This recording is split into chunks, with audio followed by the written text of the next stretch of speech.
Eu quero ler uma passagem que está no Evangelho de João. Evangelho de João, capítulo de número 19. Eu vou ler a partir do verso de número 17, João 19, 17.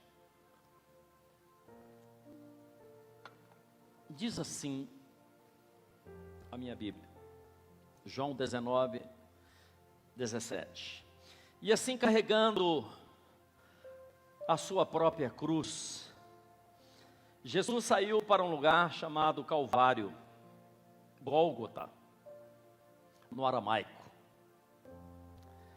onde o crucificaram, e com ele outros dois, um de cada lado e Jesus no centro.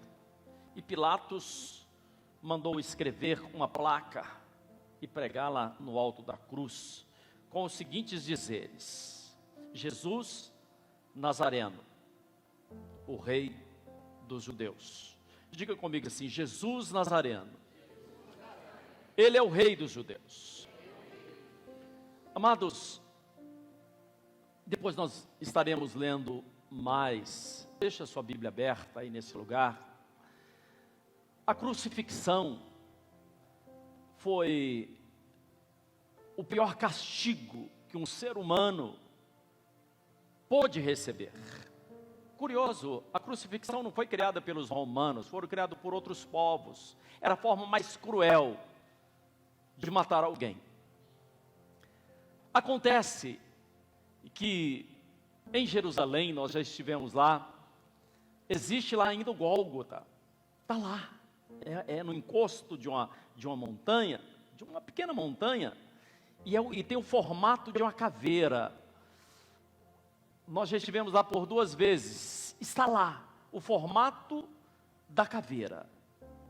Na verdade é uma montanha, algumas pedras soltaram, e há mais de 2000 anos, claro, está lá esse formato da caveira. E esse lugar se chama Gólgota.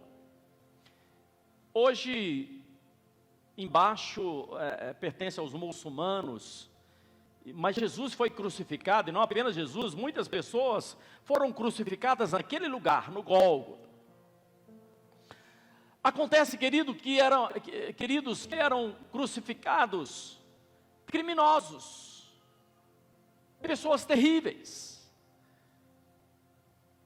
E a Bíblia diz que Jesus levou a cruz até aquele lugar, e sobre a cruz, naturalmente, eles escreviam o crime que aquela pessoa havia cometido.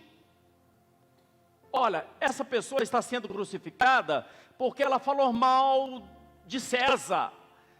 Essa pessoa está sendo crucificada porque ela assassinou. Essa pessoa está sendo crucificada porque ela fez isso. O crime estava sobre a cruz, para quando as pessoas passassem e vissem um homem crucificado, eles soubessem qual era o crime.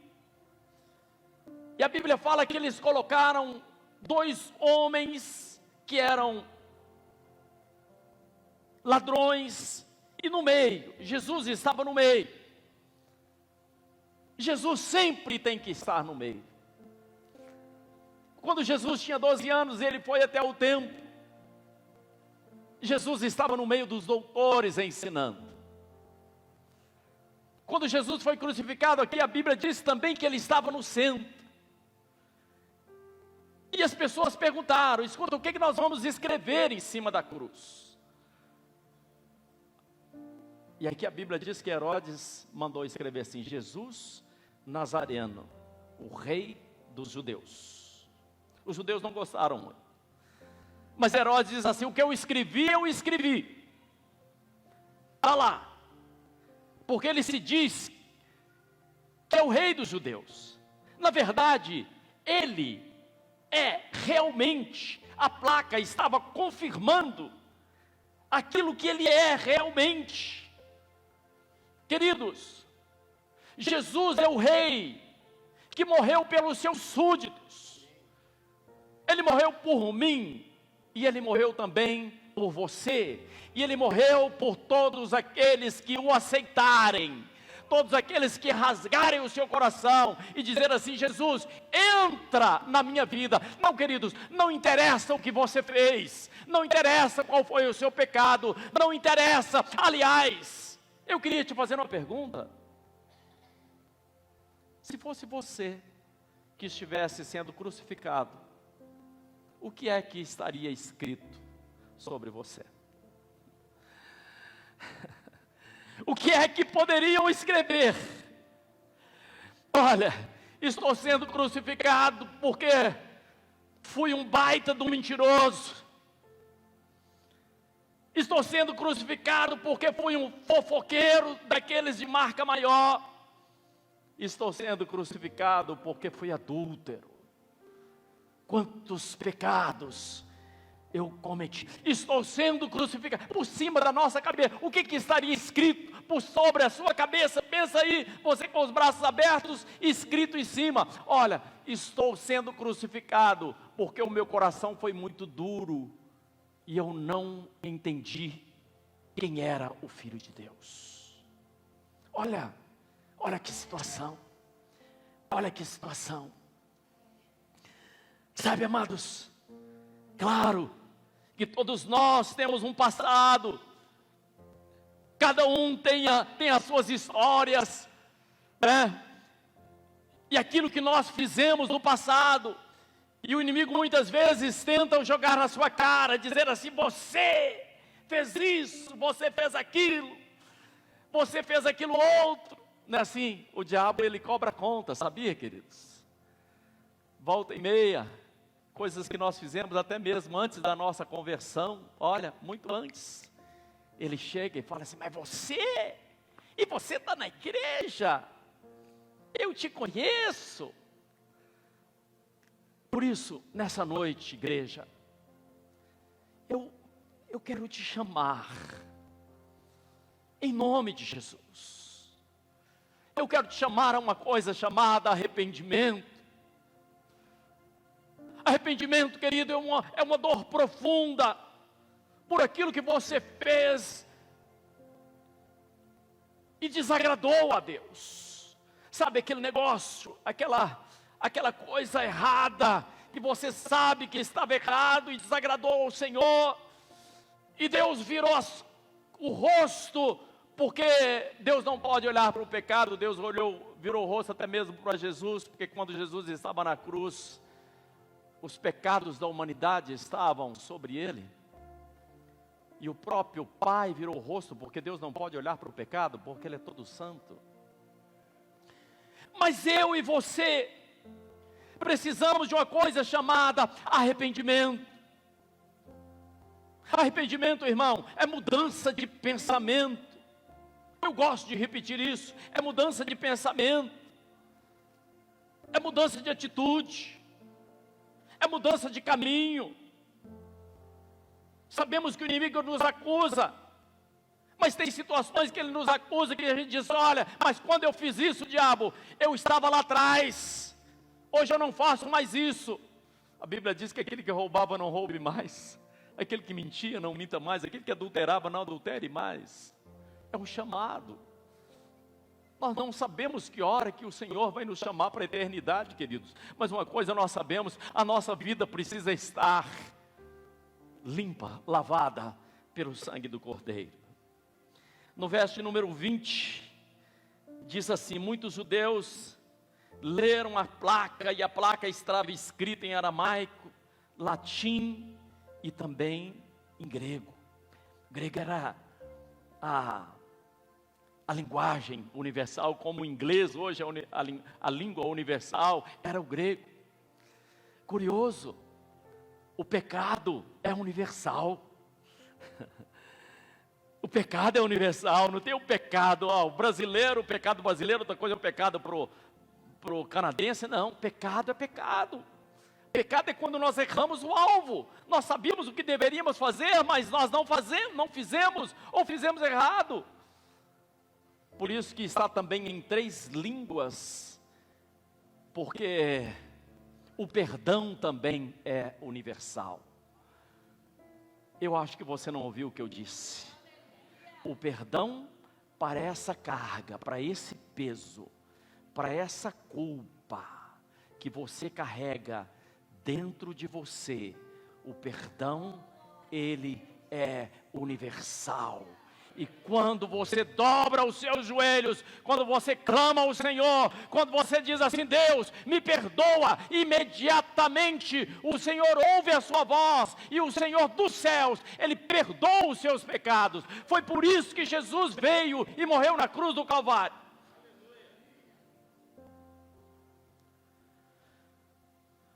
Às vezes, nós nos esquecemos da crucifixão. Nós temos falado de tantas coisas. Às vezes a igreja tem falado de tantas coisas, né, irmão? A igreja tem tido tantos entretenimentos, e às vezes nós nos perdemos. Às vezes nós esquecemos de ir até os pés da cruz. Aqui no verso de 25, no verso de número 25, a palavra diz que próximo à cruz estava sua mãe Maria, a irmã dele Maria, e mulher de Cleopas, e Maria Madalena. Às vezes nós dizemos assim: pastor, mas eu não gosto que fala desse negócio de crucifixão. Isso aí tem sangue. Tem gente que passa mal, né, quando vê sangue. As crianças estão na escolinha, né? Mas a gente fala da crucifixão de Jesus também na escolinha. Mas a cruz, querido, não existe outro caminho. A cruz, ela une os céus, a terra, mas ela une também os homens. Foi através da cruz. Claro, nós não temos aqui uma cruz, poderia ter uma cruz aqui vazia, porque Jesus já não está mais na cruz. Mas nós não temos aqui uma cruz, mas nós sabemos que existe uma cruz. Existe uma cruz onde Jesus morreu por cada um de nós. E nessa cruz, gostaria que você me ouvisse. Nós precisamos de ir até os pés dessa cruz e deixar algumas coisas. O que é que você precisa deixar aos pés da cruz nessa noite? Quais são os vícios que você precisa deixar aos pés da cruz? Quais são os pensamentos? Quais são os pecados ocultos que você precisa ir e deixar aos pés da cruz? Isso, na verdade, é uma oportunidade. Deus nos dá essa oportunidade, irmã, de irmos aos pés da cruz e deixar os nossos vícios, os nossos pecados, as nossas bobagens, as nossas mazelas, as nossas depressões, as nossas tristezas, as nossas invejas, a nossa língua grande às vezes, precisa ser colocada aos pés da cruz. Caderno de Gênesis capítulo 4, verso 10, diz que quando Caim matou Abel, o sangue de Abel, ele começou a clamar. Ele estava clamando, a voz do sangue. Talvez, irmão, talvez, minha irmã querida, eu quero falar com muito amor. Talvez você nunca tenha clamado por algo. Eu já clamei diversas vezes. Quando eu entro numa situação difícil, eu clamo ao Senhor. Eu dobro os meus joelhos e clamo. Eu grito, na verdade eu grito dentro de mim. Isso é clamor. Clamor, querido, é quando você vai diante do Filho de Deus e grita: Jesus. Você lembra do cego Bartimeu? O cego Bartimeu estava na beira da estrada e ele ouviu que Jesus estava passando e ele começou desesperadamente a gritar: Jesus, Filho de Davi, tenha compaixão de mim. Qual a sua necessidade? Talvez você ainda não tenha clamado, mas você pode clamar. Você pode gritar do fundo da sua alma: Jesus, tem misericórdia de mim, sou fraco, sou um pecador. Mas eu clamo a Ti, nesse dia de hoje, Senhor, entra com providência na minha vida. Talvez você nunca tenha tido fé o suficiente para dobrar os seus joelhos na sua casa e pedir a Deus para mudar o rumo da sua história. Mas é por isso que você veio aqui. É por isso que você está aqui.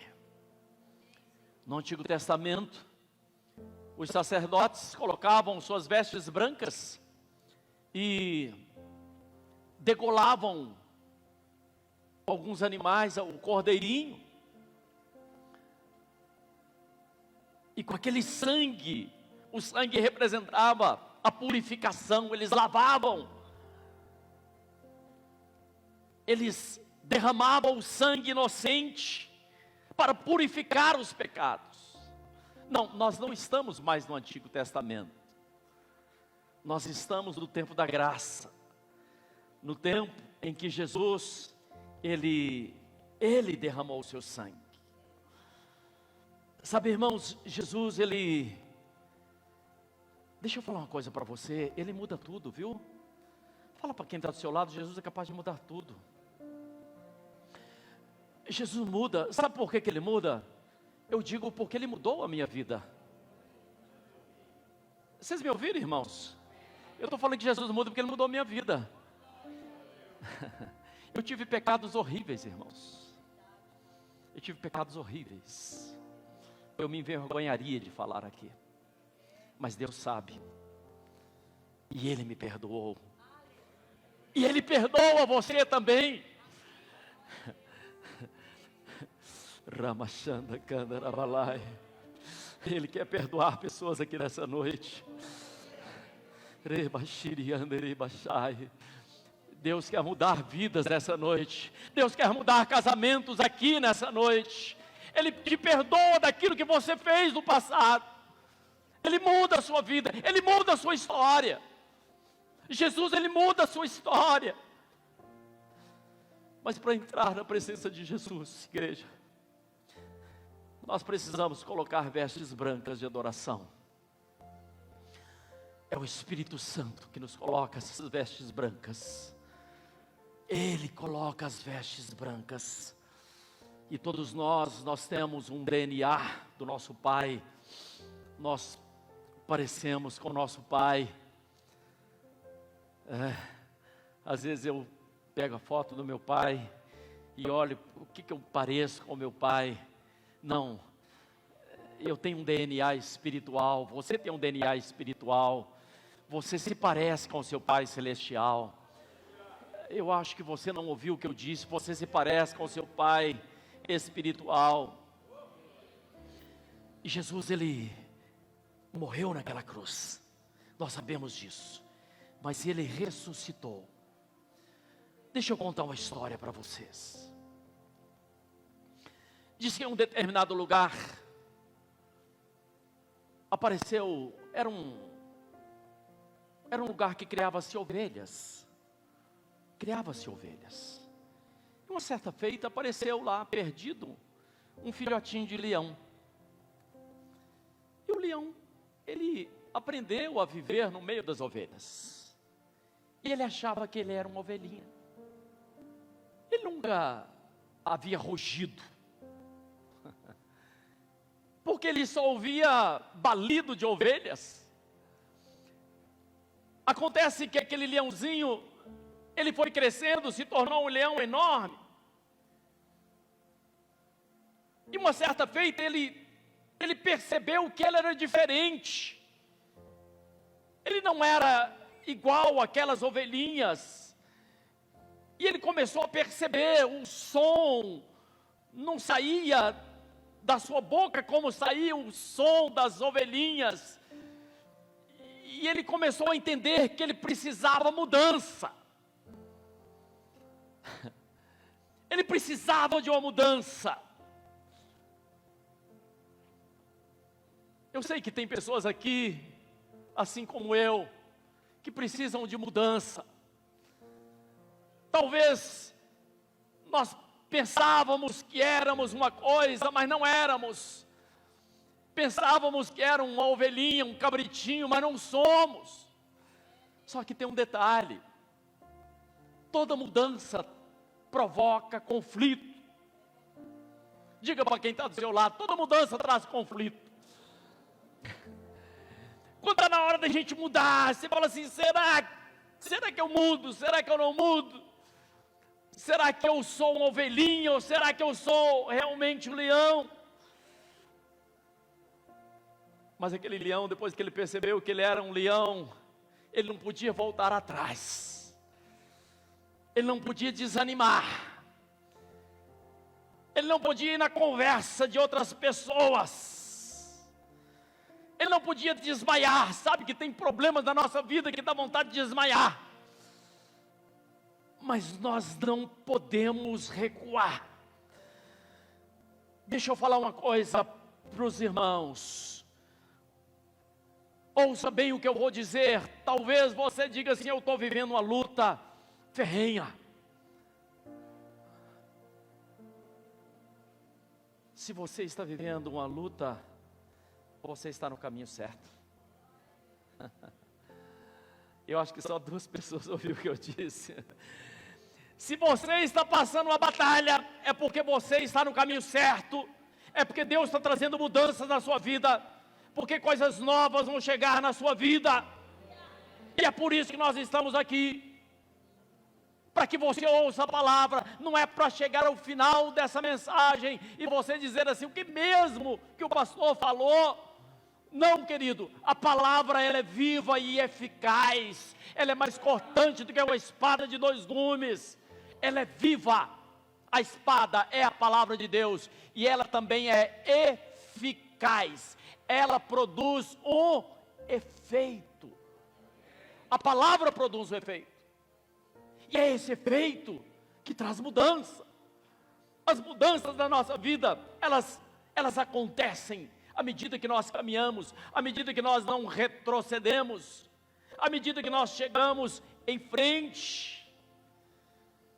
E aí você começa a caminhar e olha para trás. Você é tão curioso. Eu, do alto da minha idade, às vezes eu olho para trás com tanta alegria, porque eu vejo filhos espirituais, pessoas que pensavam de um jeito e hoje pensam de uma forma diferente. Talvez alguns dias atrás você pensava diferente. E Deus começa a mudar quando você abre o coração e o Espírito Santo começa a trazer novos ensinos, nova visão, novo entendimento. Você não pensa mais. Eu sei que você não pensa mais como você pensava alguns anos atrás. Sabe por que eu sei? Se você pensasse como você pensava alguns anos atrás, você estava pulando carnaval a hora dessa. Mas você está na casa do Senhor? Né, André? Se você pensasse como você pensava alguns anos atrás, você não estaria aqui. Mas aqui é só o começo, porque Deus está nos mudando. Vai chegar um momento que a gente vai falar assim: eu estou crescendo, eu estou melhorando, eu estou entendendo o que Deus está fazendo na minha vida. Mas você só vai mudar quando você abrir o seu coração para Deus falar com você. Eu já estou quase terminando, viu, queridos? Quando Deus tiver a oportunidade de mudar a sua vida, Deus quer uma oportunidade para mudar a sua vida. Talvez amanhã, talvez daqui a alguns dias, você vai entender que alguém morreu no seu lugar. você vai entender que por você mesmo, você não iria a lugar nenhum, mas alguém um dia morreu no seu lugar. O caderno de Jeremias, capítulo 7, versículo 23, diz assim: entretanto, eu lhes ordenei o seguinte, Deus dizendo, através do profeta, escutai a minha voz. Hoje Deus diz a você, povo meu, escutai a minha voz, povo meu, eis que eu serei o vosso Deus, e vós será o meu povo. Eu vou repetir o que Deus diz aqui em Jeremias. Ele diz assim: escuta a minha voz, povo meu, eis que serei o vosso Deus, e vós serais o meu povo. Andai em todo o caminho que eu vos oriento, para que tudo de bom venha lhe ocorrer. Às vezes, queridos, Deus vem e nos corrige. Às vezes, tem pessoas que não gostam de correção.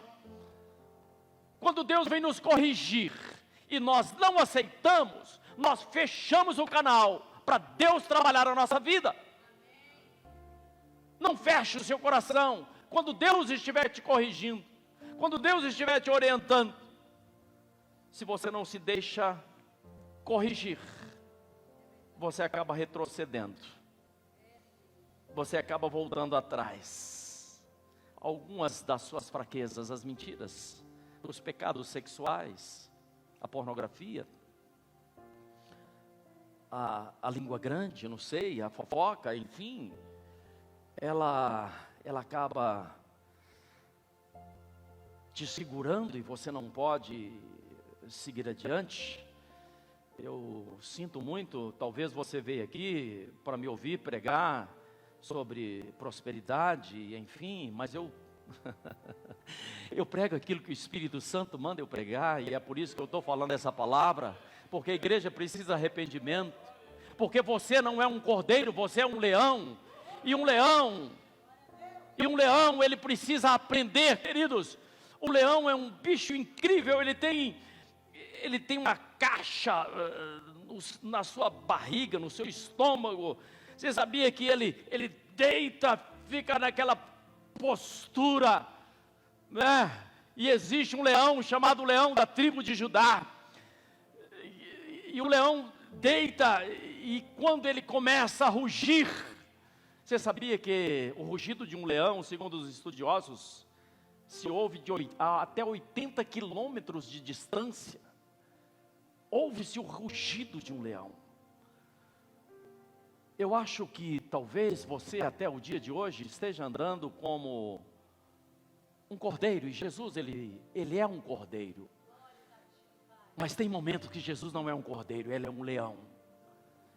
Quando precisa ser um cordeiro, ele é um cordeiro, mas quando precisa, ele é um leão, e ele quer te levantar, para que se você se levante contra o inferno, contra o mal, contra o pecado, contra aquilo que tem te afrontado, é o que Deus quer fazer na sua vida. Eu não sei se você está me ouvindo.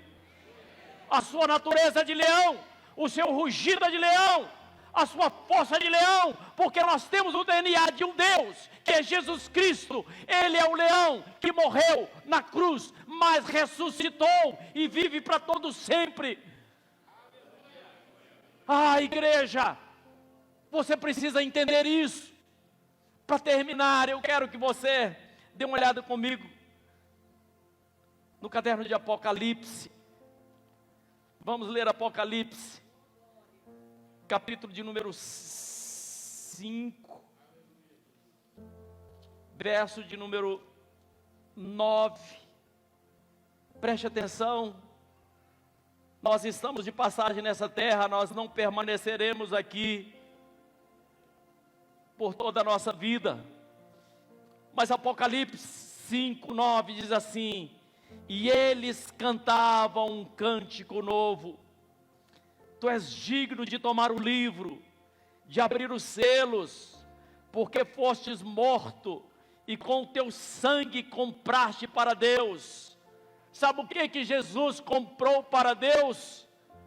homens e mulheres de todas as tribos, de todas as línguas, povos e nações. Levante a sua mão e diga assim: eu fui comprado por um alto preço. Eu fui comprado pelo sangue de Jesus.